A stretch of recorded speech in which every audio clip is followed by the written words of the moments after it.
ఒక్కసారి నేను చెప్పినట్టు ఇలా ట్రై చేసి చూడండి. కాకరకాయ కర్రీ అస్సలు చేదుగా ఉండదు. సో చిన్న చిన్న టిప్స్తో కాకరకాయ టమాటా కర్రీ ఎలా చేసుకోవాలో చూపిస్తాను. సో చూసేద్దామా. కాకరకాయలను అయితే ముందుగా మంచిగా వాష్ చేసి పెట్టుకొని వాటిని చిన్న చిన్న ముక్కలుగా పొడుగ్గా ఇలా అయితే కట్ చేసి పెట్టుకోండి. సో నెక్స్ట్ ఒక కడాయి పెట్టుకొని అందులో ఆయిల్ వేసుకొని కాకరకాయలు వేయండి. ఫస్ట్ అయితే ఆనియన్స్, పచ్చిమిర్చి, ఆవాలు, జీలకర్ర అవి ఏం వేయకుండా డైరెక్ట్గా కాకరకాయలు వేయండి. సో కాకరకాయలు మంచిగా ఎక్కువసేపు ఆయిల్లో ఫ్రై చేస్తే చేదు అనేది ఇక్కడే 70 to 80% చేదు మొత్తం పోతుంది.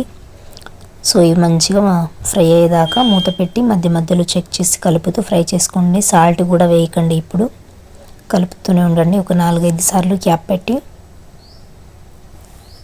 చూసారా, ఇంకో 2-3 మినిట్స్లో వేగిపోతాయి. చూసారా, ఈ మాత్రం వేగితే సరిపోతుంది కాకరకాయలు.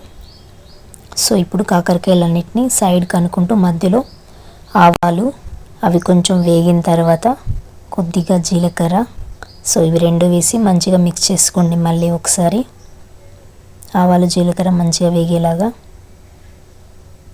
సో ఇప్పుడు ఇందులోకి కొద్దిగా కరివేపాకు, ఇది ఒకసారి కలుపుకొని నెక్స్ట్ సన్నగా కట్ చేసి పెట్టుకున్న పచ్చిమిర్చి అలాగే ఆనియన్స్ ఇవి కూడా వేసి మంచిగా కలుపుకోండి మళ్ళీ ఒకసారి. ఇప్పుడు ఆనియన్స్ పచ్చిమిర్చి వేగుతున్నప్పుడే మన కాకరకాయ ఇంకా కొంచెం వేగిపోతుంది. సో అందుకే ముందుగా వేయలేదు. ఆనియన్స్ పచ్చిమిర్చి ముందే వేస్తే మాడిపోతాయి, కాకరకాయతో పాటు ఫ్రై అవుతూ మాడిపోతాయి. ఇప్పుడు కొంచెం సాల్ట్ వేసుకోండి. ఆనియన్స్ పచ్చిమిర్చి మంచిగా ఫ్రై అయిపోతాయి.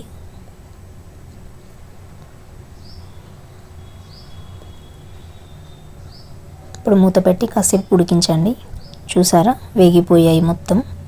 మీకు ఓన్లీ కాకరకాయ ఒక్కటే ఫ్రై కావాలంటే టమాటా వేయకుండా ఇలానే కలుపుతూ ఇంకో 5 to 10 మినిట్స్ కలిపితే మీకు ఫ్రై అయితే రెడీ అయిపోతుంది. సో మనం టమాటా వేస్తున్నాం కాబట్టి ఇప్పుడు ఇందులో కొద్దిగా అల్లం వెల్లుల్లి పేస్ట్ అలాగే పసుపు ఈ రెండు ఒకేసారి వేస్తే అల్లం అయితే తొందరగా ఫ్రై అయిపోతుంది.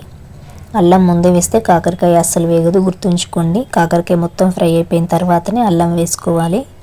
సో ఇప్పుడు అల్లం వేగిపోయిన తర్వాత ఇందులో పెద్ద సైజు ఒక 4 టమాటాలు, నేను ఆ కాకరకాయలు వచ్చేసి 1/2 kg తీసుకున్నాను. సో 1/2 kg టమాటా వేస్తున్నాను. కాకరకాయ కంటే టమాటాలు కొంచెం తక్కువగా ఉండేలాగా చూసుకోండి క్వాంటిటీ. సో ఇప్పుడు టమాటా మొత్తం ఉడికిపోయేదాకా మీడియం ఫ్లేమ్లో పెట్టుకొని మగ్గించండి మూత పెట్టేసి. ఒక 2 మినిట్స్ తర్వాత చెక్ చేసి చూడండి టమాటా ఉడికిందా లేదా అని.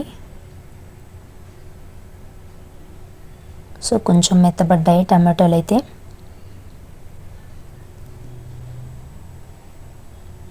ఇప్పుడు మీ టేస్ట్కి తగినంత కారం, ఆల్రెడీ పచ్చిమిర్చి వేసాను కానీ కొంచెమే వేసాను నేను.